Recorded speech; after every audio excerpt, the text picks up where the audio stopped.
அழைக்கப்படும். Praise God, Pastor. Praise the Lord, Mahendran ஐயா. God bless you. God bless you. ஒப்பு கொடுக்கிறேன். நீங்க வார்த்தை கொடுங்க பாசை பொழுது. Thank you. நன்றி நன்றி.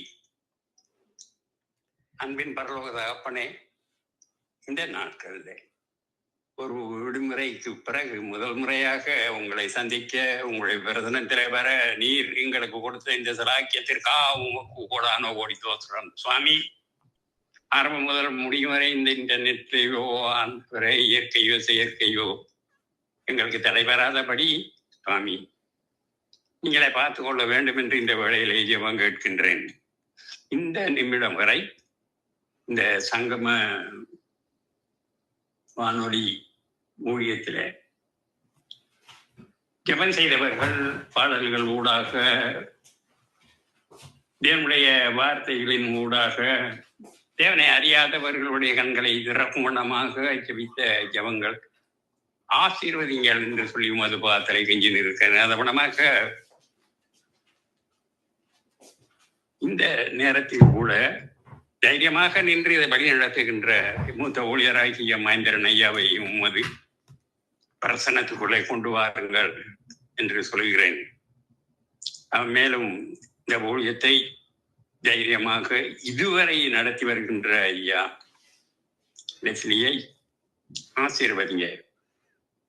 அவருடைய வாரியாரையும் பிள்ளைகளையும் வேற பிள்ளைகளையும் அவரோடு கைகோத்து நிற்கின்ற ஒவ்வொரு ஊழியக்காரிகளையும் ஆண்டவரே இந்த நித்திய வெளிச்சத்திற்குள் இருக்கிறது போல இந்த இருளிலே இருக்கிறவர்களை கொண்டு வர அவர் எடுத்துக்கொள்கின்ற காரியத்தை, அவர் கையிட்டு செய்கின்ற காரியத்தை ஆண்டவரே ஆசீர்வதிங்கள் என்று சொல்லி உமது பாத்திர இன்ஜினியர் கோமடவர் உமது ஆசீர்வாதம் இல்லாதபடி எங்களால் ஒன்றுமே செய்ய முடியாது சுவாமி. எனவே தேவனுடைய வார்த்தைகள் எங்களுடைய உதடுகளிலே, எங்களுடைய இருதயங்களிலே இருந்து வெளிப்படட்டும். கேட்கிறவர்கள் மெய்யாகவே இயேசு கிறிஸ்து அல்லாதபடி ரட்சிப்பு இல்லை என்பதை உணர்ந்தவர் ஒரு அங்கத்தினராக சேரவில்லைக்காகவே இந்த காரியத்தை அவர் செய்கிறார். எனவே அவரை ஆசீர்வதிங்க. அவரோட கை கோத்து நிற்கின்ற ஒவ்வொரு ஊழியக்காரிகளையும் ஆசீர்வதிங்க. இன்றைய நாளிலும் அடியானோடு பேசிய வார்த்தைகளை, வாசித்து அறிந்து கொண்ட வார்த்தைகளை உங்களுக்கு பிரசன்னம் பண்ண நான் தைரியமாக நிற்கின்றேன். அதாவது முச்செடியிலே அக்கினி எரிந்த காரியத்தை பற்றி உங்களுக்கு எல்லாருக்கும் தெரியும். நான் அதை பற்றி சிறிய விளக்கத்தை உங்களுக்கு சொல்ல ஆசைப்படுகின்றேன். அதாவது மோசே மீதியான் தேசத்து ஆசாரியனாகதன் மாமனாகிய எத்ரோவின் ஆடுகளை மேய்த்து கொண்டு இருந்தான். அவன் ஆடுகளை வனாந்தரங்களிலே பின்புறத்திலே ஓட்டி தேவ பர்வதமாகிய ஓரேப்பு மட்டும் வந்தான் என்றும், அங்கே கர்த்தருடைய தூதனானவர் ஒருவர் முட்செடியின் நடுவிலே இருந்து உண்டான அக்கினி சுவாலையிலே நின்று அவனுக்கு தரிசனமானார். அப்பொழுது அவன் உற்று பார்த்து, முட்செடி அக்கினியினால் சுவாலிக்கின்றது, எரிகின்றது, அது வெந்து போகாமல் இருந்தது. அப்பொழுது மோசே, இந்த முட்செடி வெந்து போகாமல் இருக்கிறது என்ன என்று நான் கிட்டே போய் பார்ப்பேன், அந்த அற்புதத்தை பார்ப்பேன் என்றான். அவன் பார்க்கும்படியாக கிட்ட வருகிறதை கர்த்தர் கண்டார். முட்செடியின் நடுவில் இருந்த தேவன் அவனை நோக்கி மோசே மோசே என்று கூப்பிட்டார். அவன் இதோ அடியேன் என்றான் என்று எக்ஸுடஸ், அதாவது யாத்திராகமம் 3வது அதிகாரத்திலே 1, 2, 3, 4வது வசனத்திலே வாசிக்கின்றோம். இந்த வசனத்தின் உள்ளடக்கிய காரியமே என்னுடைய செய்தி.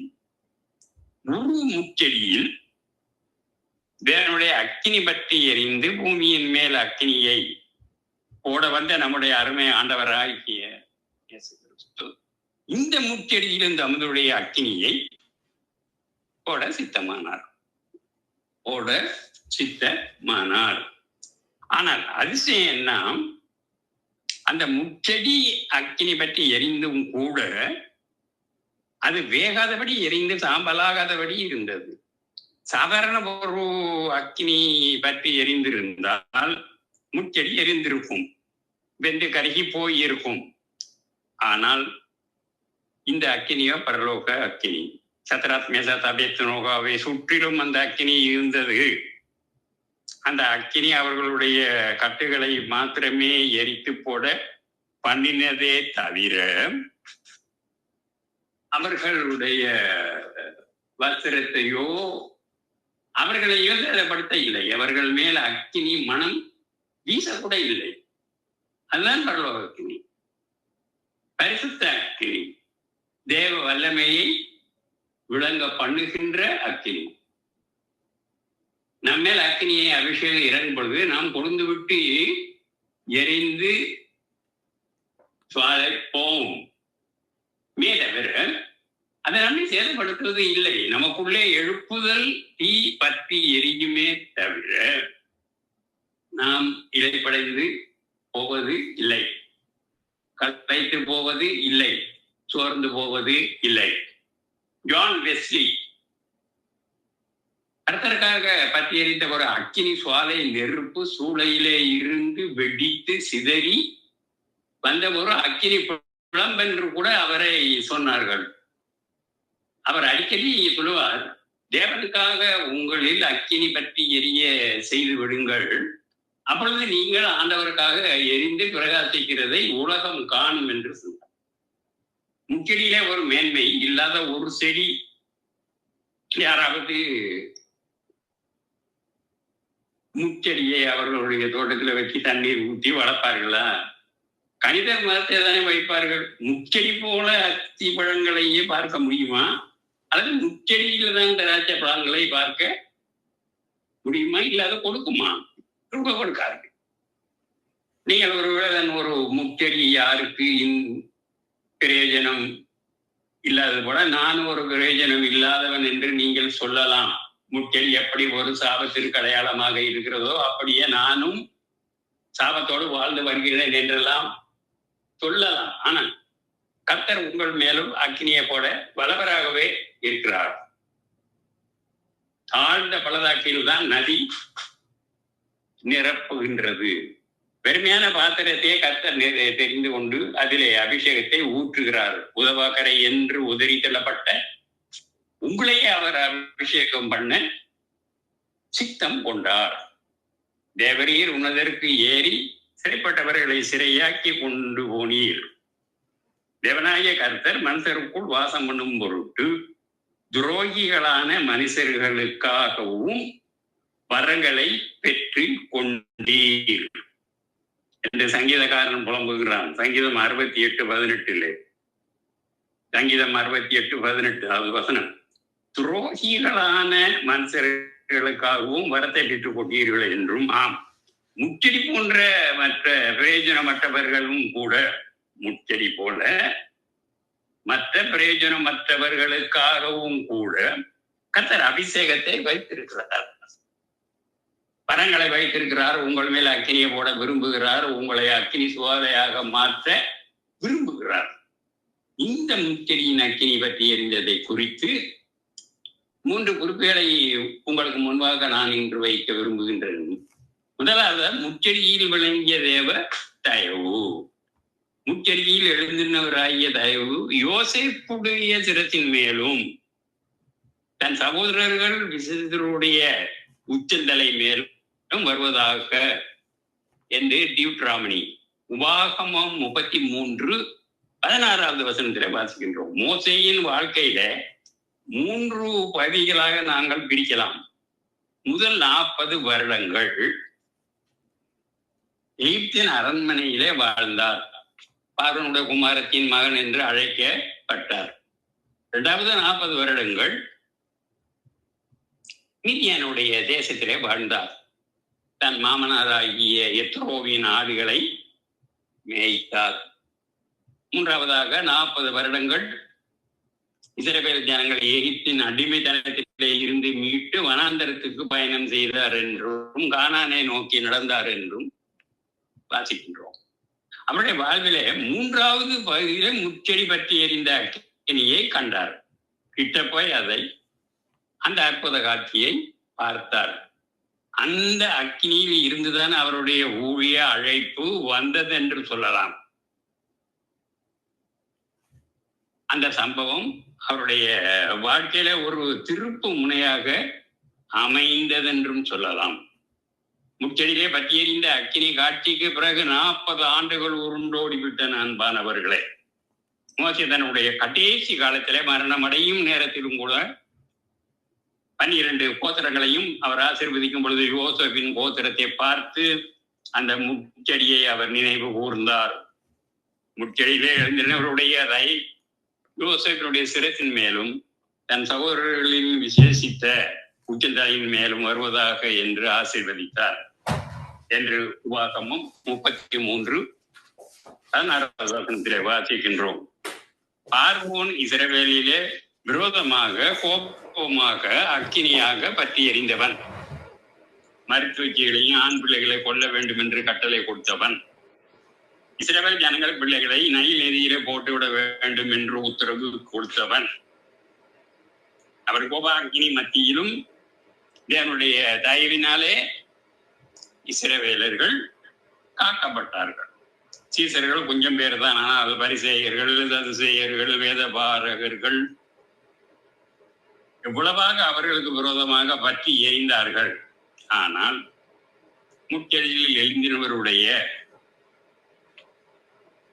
தயவு அவர்கள் மேல் இருந்தபடினாலே 3000 5000 ஜனங்கள் ரட்சிக்கப்பட்டார்கள். கர்த்தருடைய தயவினாலே சபை வளர்ந்து பெருகினது. அழிந்து போகின்றவன் அக்கினியினாலே சோதிக்கப்படும், அதை பார்க்கிலும் அதிக விலையேற பெற்றதாக உங்களுடைய விசுவாசம் சோதிக்கப்பட்டு இயேசு கிறிஸ்து வெளிப்படும் பொழுது உங்களுக்கு புகழ்ச்சியும் கனமும் மகிமையும் உண்டாக காணப்படும் என்பதை நாங்கள் 1 பேதுரு 1:7 வாசிக்கின்றோம். அப்போது பவுலுக்கு எத்தனையோ நெருக்கங்கள், பாடுகள், ஆனாலும் அவர் அக்கினியின் நடுவிலே பொன்னை போல காணப்பட்டார். நாங்கள் எந்த பக்கம் நெருக்கப்பட்டாலும் சோதிக்கப்பட்டவர்களும் நாங்கள் சோதிக்கப்படுவது இல்லை என்று மறுதட்டி முழங்கினார். காரணம், உச்செடியில் எழுந்தருளினவருடைய தயவு அவர் மேல் இருந்தது. நம் தேசத்திலே நாளுக்கு நாள் உபத்திரங்கள் அதிகமாகின்றன, பாடுகள் அதிகரிக்கின்றன. ஒரு பக்கத்திலே எழுப்புதல் அக்கினி பரவி வருகிறது. அதே வேளையிலே அரசாங்கத்திலே இருந்து உபத்திரங்களும் சோதனைகளும் நமக்கு எதிராக அக்கினியாக பற்றி கொண்டு இருக்கிறது. உலகத்திலே உங்களுக்கு உபத்திரம் உண்டோ, ஆனாலும் திடன் கொள்ளுங்கள் என்று யோவான் தீர்க்கதரிசியின் புத்தகம் 16:33 வாசிக்கிறோம் என்பதை மறந்து போகாதீர்கள். இதை இயேசு அவருடைய வாயினாலே சொன்னார். கர்த்தர் உங்களை நம்முடைய பரிசுத்த அக்கினியை ஊட்டி அருள்வார், எழுப்புதலை கட்டளை எழுவார். 1000 10,000 ஜனங்கள் உங்கள் மூலமாக ரட்சிக்கப்படுவார்கள். எத்தனை சோதனைகள் வந்தாலும் நீங்கள் பொன்னாக விளங்குவீர்கள். இரண்டாவதாக, முச்செடியில் விளங்கின காந்த சக்தி. அது மோசே, இந்த முச்செடி வெந்து போகாமல் இருக்கிறது என்ன? நான் கிட்ட போய் அந்த காட்சியை பார்ப்பேன் என்றார் என்று எக்ஸுடஸ் யாத்திராகமம் 3வது அதிகாரம் 3வது வசனத்திலே வாசிக்கின்றோம். அந்த அக்கினிக்கு ஒரு ஈர்ப்பு சக்தி இருந்தது, காந்த சக்தி இருந்தது. அந்த மோசேயை அக்கினி பக்கமாக ஈர்த்தது என்று சொல்லலாம். நான் கிட்டே போய் இந்த அற்புத காட்சியை பார்ப்பேன் என்று அது அவனை இழுத்தது. ஒரு இடத்துல மிக வோல்ட் மின்சாரங்கள் செயல்பட்டு கொண்டு இருந்த கம்பிகள் இருக்கிற இடத்துல என்று வைத்துக் கொள்வோமே, அதன் அருகிலே யாராவது போனால் அதற்கு ஒரு இழுப்பு சக்தி இருக்கின்றது. காரணம், அதன் அருகே மிருகமோ பறவைகளோ வந்தால் மின்சாரம் அவைகளை இழுத்துக் கொள்ளும். உங்களுக்குள்ளே பரிசுத்த ஆவியானவர்களோட அக்கினி பலமாக பற்றி எரியும் என்றால் கர்த்தருடைய பக்கத்தில் நீங்கள் கிட்டி சேர்வீர்கள் என்பதை மறந்துவிடாதீர்கள். மட்டுமல்ல, உலகத்தாரையும் கர்த்தரண்டை இழுத்து கொள்கிறவராக நீங்கள் இருப்பீர்கள். ஆத்மாக்களை இருக்கின்ற ஒரு பெரிய காந்தங்களாக நீங்கள் மாறுவீர்கள். பிரகாசிக்கின்ற விளக்கு வீட்டில் பூச்சிகளை தன் பக்கமாக இழுப்பதை போல நீங்களும் பிரகாசிக்கும் பொழுது ஜனங்கள் உங்களை தேடி வருவார்கள் என்று எசாயா தீர்க்கதரிசியின் புத்தகம் 60வது அதிகாரத்தில் 3வது வசனத்திலே வாசிக்கின்றோம். என்னையும் இழுத்து கொள்ளும், உமக்கு பின்னே ஓடி வருவோம். ராஜா என்னை தமது அறைகளிலே அழைத்து கொண்டு வந்தார். நாங்கள் உமக்குள் களி கூர்ந்து மகிழ்வோம் என்று சாங் ஆஃப் சாங்ஸ், அதாவது உன்னத பாட்டு 1:4 உன்னத பாட்டு 1வது அதிகாரம் 4வது வசனத்திலே வாசிக்கின்றோம். தேவன், நான் உமது அண்டையில் இன்னும் நெருங்கி சேர்வதே என் ஆவல், பூமியில் என்று பாடுவோமா, இன்றும் கிட்ட கிட்ட சேர்ந்து கொள்வோமே. பாடுபட்ட நாயகா, இன்னும் கிட்ட கிட்ட சேர்ந்து கொள்வோமே. ஜீவன் தந்த ரட்சகா என்று பாடுவோமா. நாம் பரலோகத்திலே கரைகளை நெருங்கும் பொழுது வெறுங்கையோடு போக கூடாது. 1,00,000 ஆத்மாவை தான் அந்த ஒளிமயமான தேசத்திற்கு நாங்கள் அழைத்து செல்ல வேண்டும் அன்பானவர்களே. முச்செடியிலே அக்கினியாய் பற்றி எரிந்தருடைய தயவு நமக்கு தேவை. ஒரு சமாரிய ஸ்ரீயை ஆண்டவருடைய அன்பின் அக்கினி தொட்டது. கொஞ்ச நேரத்துக்கெல்லாம் அவள் கிராமம் முழுவதும் போய் சுவிசேஷத்தை அறிவித்து ஜனங்களை கர்த்தர் பக்கம் கூட்டி சேர்த்து விட்டாள் என்று யோவான் 4வது அதிகாரத்திலே வாசிக்கின்றோம். மேல் வீட்டு அறையிலே பற்றி எரிந்த அக்கினி 120 வரை கர்த்தரை இழுத்து அவர்கள் ஒவ்வொருவர் மேலும் அக்கினிமயமான நாவுகள் வந்து அமர்ந்தது. அவர்கள் மூலமாக ஜனங்கள் ரட்சிக்கப்பட்டார்கள். அன்றைக்கு 2 நினைவுகளாய் இருந்த இஸ்ரவேல் ஜனங்களுக்கு முன்பாக எலியா வனாந்தரத்திலே பரலோக அக்கினி இறங்கினபோது கர்த்தர் தேவன் என்று ஜனங்கள் எல்லோரும் கர்த்தர் என்றே இழுக்கப்பட்டார்கள் அல்லவா? கர்த்தருடைய அக்கினி ஈர்த்து கொள்ளும் அக்கினி என்பதை மறந்து போகாதீர்கள். 3வது, அக்கினியினால் வருகின்ற ஊழிய அழைப்பு.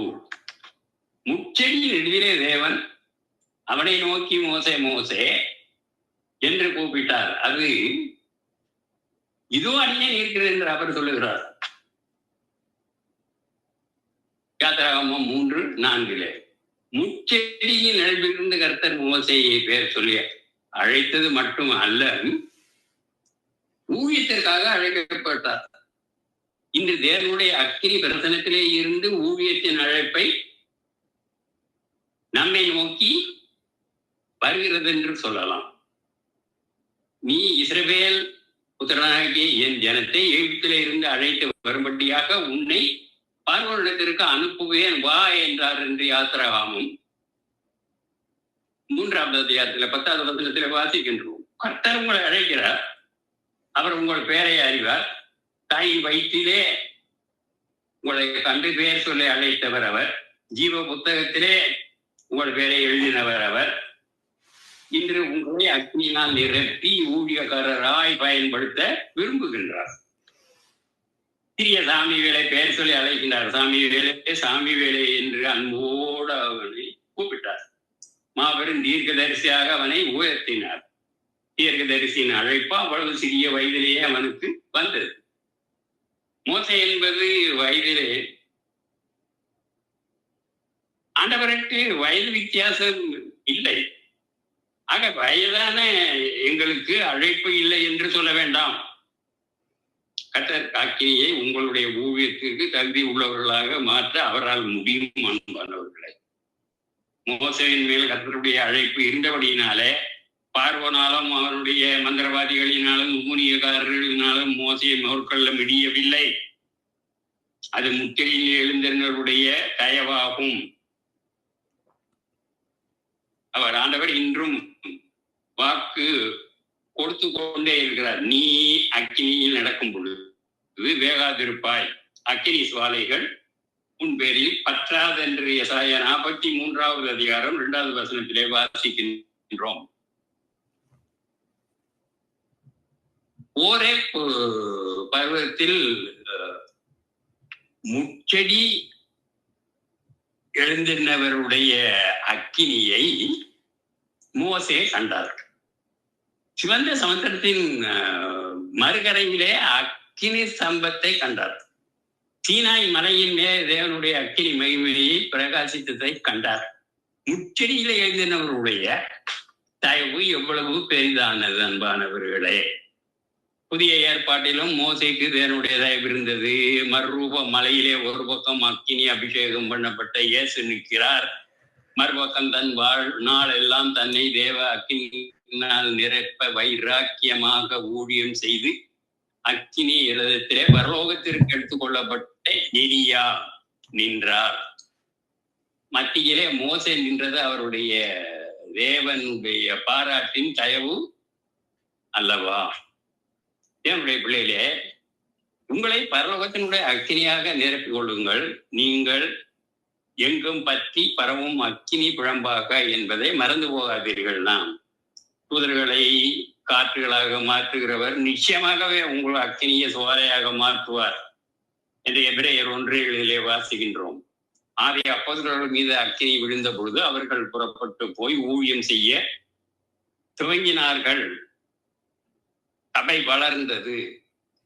கடைசி காலத்தில் மாம்சமான யாவர் மேலும் என் ஆவியை ஊற்றுவேன், ஊழியக்காரர்கள் மேலும் ஊழியக்காரிகளின் மேலும் என் ஆவியை ஊற்றுவேன் என்று யோவேல் 2வது அதிகாரம் 28-29 வசனத்திலே வாசிக்கின்றோம். தாவீதின் குடும்பத்தின் மேலும் எருசலேமின் குடிகளின் மேலும் கிருபையின் ஆவியையும் விண்ணப்பங்களின் ஆவியைகளையும் ஊற்றுவேன் என்று சகரியா 12:10 வாசிக்கின்றோம். அக்கினியே போல வந்தேன், அது இப்பொழுதே பற்றி எறிய வேண்டும் என்று விரும்புகின்றேன் என்று லூக்கா 12:49 வசனத்திலே வைராக்கியமாக சொன்னார். பாவம் நெருங்கக்கூடாத அக்கினியாக, சோதனை மேற்கொள்ளாத அக்கினியாக கர்த்தர் உங்களை பயன்படுத்துவார். ஆகவே பரலோக அக்கினியில் எப்பொழுதும் நிரப்பப்பட்டு கொண்டு இருங்கள். பரிசுத்த ஆவியின் அக்கினி உங்களுடைய கொழுந்து விட்டு எரியட்டும். அன்றைக்கு எசையாவுடைய நாவிலே கர்த்தருடைய அக்கினி விழுந்த பொழுது கர்த்தருக்காக அக்கினி சுவாலையாக எழும்பினாரே, மாபெரும் ஒரு தீர்க்கதரிசியாக பிரகாசித்தாரே. ஆம், அக்கினியின் அருகே வருகிறவர்கள் அக்கினி சோலையாக மாறுகிறார்கள். பக்தி வைராக்கியத்திலே அக்கினி அவர்கள் கொழுந்து விட்டு எரியும். எழும்பு பிரகாசி உன்னுடைய ஒளி வந்தது என்று கர்த்தர் மகிமையை உண்மையில் உதித்தது என்றும் நாங்கள் எசாயா 60வது அதிகாரம் 1வது வசனத்திலே வாசிக்கின்றோம். கர்த்தரை உங்களை அழைக்கும் சத்தம் உங்களுடைய செவிகளிலே விழும் பொழுது, ஆண்டவரே இதோ நான் இருக்கின்றேன், என்னை அனுப்பும். என் நாவிலே அக்கினி, என் சிந்தையிலே அக்கினி, என் உள்ளத்திலே அக்கினி விழட்டும், என்னை அக்கினி சுவாலையாக பயன்படுத்தும் என்று கதறுங்கள். இதோ உங்கள் மேல் பரலோகத்தின் அக்கினி விழுகிறது என்று நான் உங்களுக்கு சொல்லுகின்றேன். உங்களுடைய வம்சத்தார் மேலும் அக்கினி சுவாலையாக இருப்பார். யாக்கோப்பு வம்சத்தார் அக்கினியும், யோசப்பு வம்சத்தார் அக்கினி சுவாலையாகவும் இருப்பார்கள் என்று கர்த்தர் இதை சொன்னார் என்று ஒபதியா தீர்க்கதரிசியின் புத்தகம் 18வது வசனம் விவனமாக சொல்லுகிறது. இந்த விதமாக ஆசீர்வாதம் மிக மிக அருமையானது. ஆவிக்குரிய வாழ்விலே அனுதினமும் ஆண்டவரை நோக்கி இறைஞ்சி கெஞ்சி, ஆண்டவரே எனக்கு மேலான ஒரு தெய்வீக அனுபவத்தை தந்து உம்மோடு என்னை நெருங்கி சேர்த்து கொள்ளும் என்று போராடி விண்ணப்பம் செய்யும் பொழுது கர்த்தர் இந்த தெய்வீக அனுபவத்தை உங்களுக்கு கொடுப்பார். அன்பானவர்களே, ஆண்டவரை நம்பி இருக்கின்ற மக்கள் பலருடைய அனுபவத்திலே இந்த தெய்வீக வாழ்க்கையை குறித்து வாசிக்கின்றோம். 2 கொரிந்தியர் 3:5 என்று வேதம் தெளிவாக கொள்ளுகின்றது. கேளுங்கள், அப்பொழுது உங்களுக்கு சந்தோஷம் நிறைவாக இருக்கும்படியாக பெற்றுக்கொள்வீர்கள் என்பதையும் நாங்கள் யோவான் 16வது அதிகாரத்தில் 24வது வசனத்திலே வாசிக்கின்றோம். இந்த அனுபவத்தை பெறுவதற்காக பரிசுத்த ஆவியின் அபிஷேகம் நிரம்பி வழியும் அனுபவம் சங்கீதம் 23:5 ஆண்டவரிடத்திலே இடைவிடாதபடி ஜெபித்து கேட்டு பெற்றுக்கொள்வோம். அதன் மூலமாக இந்த தெய்வீக அனுபவத்தை யாவரும் பெறலாம். என் அன்பு சகோதர சகோதரிகளே, இன்று இதே பாரத்தோடு நீங்கள் கர்த்தரிடத்திலே இந்த அனுபவம் எனக்கு, எங்களுக்கும், எங்கள் வம்சத்தாருக்கும், எங்களோடு கைகோத்து நிற்கின்ற ஒவ்வொருவருக்கும் தர வேண்டும் என்று ஜெபியுங்கள். உங்கள் வேண்டுதலை கர்த்தர் நிச்சயமாகவே நிறைவேற்றுவார். கேட்கின்ற எவனும் பெற்றுக் கொள்கிறான் என்று வேதம் சொல்கிறது. மத்திய 7வது அதிகாரம் 8வது வசனத்திலே என்று சொல்லி என் செய்தியை முடித்துக் கொள்கிறேன். ஒரு சிறிய ஜெபத்தோடு முடிப்போம்.